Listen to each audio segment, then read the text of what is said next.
My unfaithful wife looked at me and said, "I'm tired of sneaking around, so just know that I have a devoted lover, and from now on he'll occasionally be staying overnight in our home." I simply smiled and replied, "I think you'll find him useless, since he's already lost his most important tool sitting at the dinner table." I took a slow sip of my coffee while Claire, my wife, leaned back in her chair, swirling the wine in her glass. She had that smug expression I had come to despise over the past few months. "I'm tired of hiding, so just know that I have a devoted lover," she said casually, as if discussing something as mundane as the weather. Setting her glass down, she met my gaze. "And now he'll occasionally stay overnight at our place." My fingers tightened around my coffee mug, but I didn't react the way she expected. No yelling, no outburst, just a slow, measured breath. I had already known. The signs were there. The late nights at work, her sudden obsession with her appearance, the way she avoided my touch while never letting go of her phone. But hearing her admit it so boldly, without a hint of shame, was something else entirely. She was testing me, waiting for an explosion, for me to beg or fight. Instead, I offered a small, knowing smile. "I think he'll be useless to you," I said smoothly, lifting my coffee cup to my lips, "considering he's already lost his most important tool." Her smirk faltered. Her lips parted slightly, confusion flashing in her eyes. "What the hell are you talking about?" Setting my cup down gently, I leaned forward and met her gaze. "You're about to find out."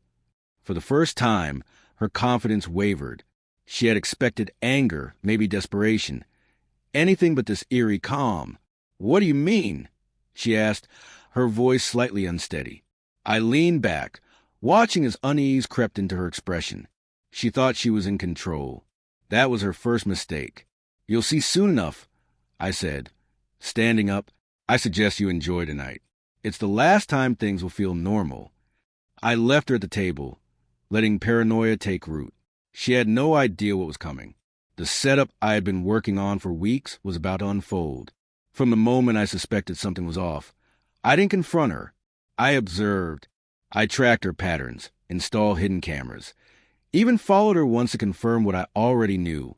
Her so-called devoted lover, a pathetic excuse for a man named Daniel, had no idea that while he was sneaking into my home, I had been uncovering every detail of his life, his job, his criminal record. Turns out he wasn't as clean as Claire thought. His financial troubles, his weaknesses, the ones I planned to exploit, but most importantly, his medical history. That's when I discovered the perfect way to destroy him. That night, I pretended to turn in early, leaving Claire alone in the living room. As expected, she wasted no time. She quickly fixed her makeup and sent a message. "He's coming over." I muttered to myself, watching the hidden security feed. Minutes later, Daniel walked into my home like he belonged there, wearing that cocky smirk. He had no clue this would be the worst mistake of his life. I let them get comfortable, let them believe they were safe. Then I sent the anonymous tip. Within minutes, the wail of police sirens filled the air. Claire and Daniel barely had time to react before the front door burst open. Officers flooded in, weapons drawn. Daniel turned ghostly pale. "What the hell is this?" Claire shrieked. One of the officers grabbed Daniel, slamming him against the wall. "Daniel Carter, you're under arrest for fraud, embezzlement, and identity theft. You have the right to remain silent." Slowly, I descended the stairs, deliberately taking my time. Claire turned to me, her face contorted in horror. "You," she whispered. "You did this." I smiled. "Of course I did. Did you really think I'd just let this slide?" She lunged at me, but an officer held her back. "Careful," I said. "You're still legally my wife. And once I'm done with you, you'll be left with nothing." Claire's world was collapsing around her. But this was only the beginning. She stood frozen as Daniel was hauled away in handcuffs, his protests drowned out by the officers reading him his rights. Her face twisted into a mix of shock, fear, and rage.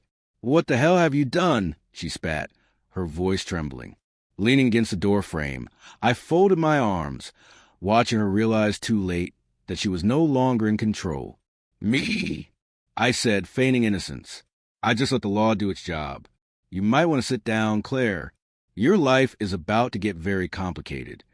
Her fist clenched. You think you've won. That bastard will be out on bail in no time. I chuckled, shaking my head. You still don't get it, do you?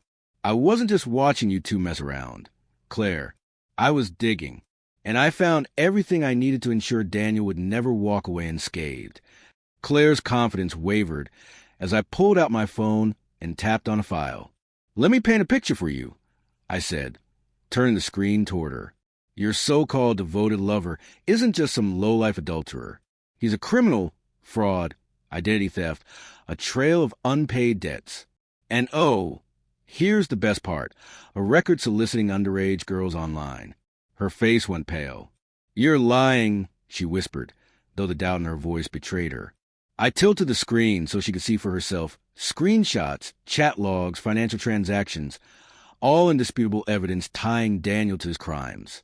Tell me, Claire, I continued, watching the panic settle in her eyes.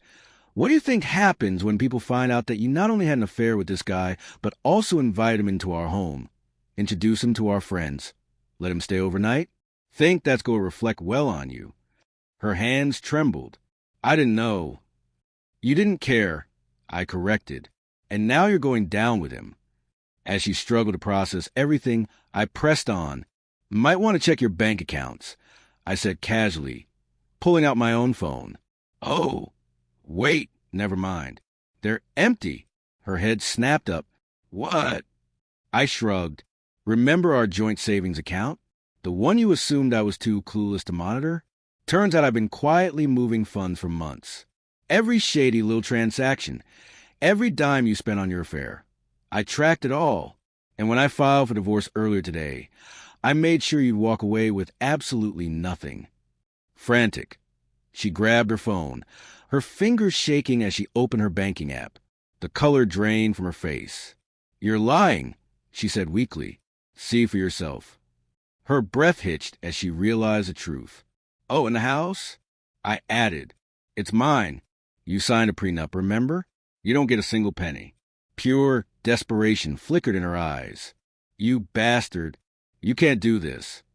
I took a step closer, lowering my voice. I already did. Tears welled up. The arrogance she once carried now shattered beyond repair. She had no money, no home, and soon no reputation. And I wasn't finished yet. Taking a step back, I glanced at my watch. I'd love to stay and watch you fall apart, but I have other things to do. You, on the other hand, have about 24 hours before the real fun begins. She wiped at her tears, her voice trembling. What do you mean? I smirked. Let's just say you're about to be famous. Her phone buzzed once, then again and again. Notification after notification flooded her screen. Confused, she opened her messages, her breathing quickening as she scrolled through them. Screenshots of her affair were spreading in our family and friend group chats. The police report detailing Daniel's crimes was making the rounds. A leaked copy of the open marriage contract she had once smugly proposed to me was now circulating online, turning her into a public spectacle. You sent this to everyone, she choked out. Not just them, I said, turning toward the door. Your job, your family, our neighbors, even your yoga instructor. Hope you're ready to be the talk of the town. I walked out, leaving her behind in the ruins of her own choices. I didn't look back. By morning, her life had imploded. She wasn't just the most despised woman in town. She was a complete joke. The messages, the leaked proof of her actions, the open marriage proposal that once made her feel powerful, it all spread like wildfire. Friends cut her off. Family wanted nothing to do with her. Even her co-workers who once respected her now looked at her with disgust. And the best part? Her boss fired her. The company didn't want the scandal. Her so-called enduring lover didn't fare any better. Bail was denied. Judges don't take kindly to men exposed as predators. Divorce papers were served. She had 30 days to vacate my house. As for me, I was thriving. She called that night, her voice shaky and filled with regret. Please, we need to talk, she sobbed into the phone. I made a mistake. Please, I have nowhere to go. I let her plead for a while, let her taste the desperation. Then I simply said, not my problem, and I hung up. She sent message after message. I ignored them all. She made her choice. Now she could live with it. By the end of the week, she had one last pathetic attempt left.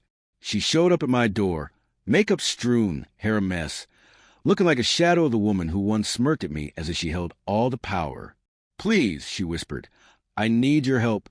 I have no one else." I looked her up and down. The same woman who once thought she had me wrapped around her finger now standing before me broken and ruined. I smiled. "So what happened to your great enduring lover?" She flinched. "Gone," she murmured. "He won't even answer my calls." I chuckled. "Yeah, neither will I." And with that, I shut the door in her face. She collapsed, sobbing. But I didn't care. She was nothing to me.